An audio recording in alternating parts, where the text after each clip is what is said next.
আচ্ছা, আপনারা আমার একটা কথা বলেন, একজন ক্রিকেটার সে দীর্ঘদিন হয়ে গেল জাতীয় দলের বাইরে, তারপরও তার জনপ্রিয়তা যেন আকাশচুম্বী। আপনারা এতক্ষণে ধরে ফেলেছেন যে আমি আসলে কার কথা বলতেছি। বলতেছিলাম সাব্বির রহমান রুম্মানের কথা। মানে সাবেক বিসিবির কর্মকর্তারা তাকে এত পরিমাণ অবহেলা করছে, তবুও সাব্বির রহমান রুম্মান ভেঙে পড়েনি। সে কিন্তু তার কাজটা ঠিকই করে গেছে। সে কিন্তু সব সময় তার হার্ডওয়ার্ক করে গেছে, যার ফলশ্রুতিতে আজকে সাব্বির রহমান রুম্মানের এত জনপ্রিয়তা।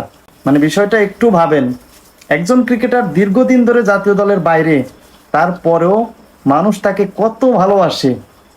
এমনকি এবারের বিপিএল এর অকশনেও আপনারা খেয়াল করছেন, ঢাকা ক্যাপিটালস কিন্তু হাল ছাড়ছে না।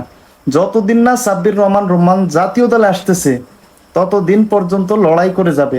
মানে কোনো একজন ফ্র্যাঞ্চাইজির মালিক যখন এই কথা বলে, তখন সেই ক্রিকেটারটা মানসিকভাবে কতটা চাঙ্গা হয়, সেটা সাব্বির রহমান রুম্মান নিজেই ফিল করতেছে।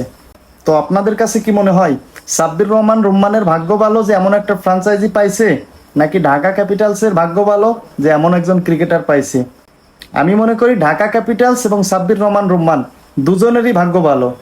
কারণ ঢাকা ক্যাপিটালস ঠিক যেমনটা সাব্বির রহমান রুম্মানকে সুযোগ দিচ্ছে, অপরদিকে সাব্বির রহমান রুম্মান গত বছর বিপিএল এ তো আমরা দেখছি কতটা ভালো পারফরমেন্স করছে। আমরা আশা করি যে এবারেও ঢাকা ক্যাপিটালসের হয়ে সর্বোচ্চ পারফরমেন্স করবে।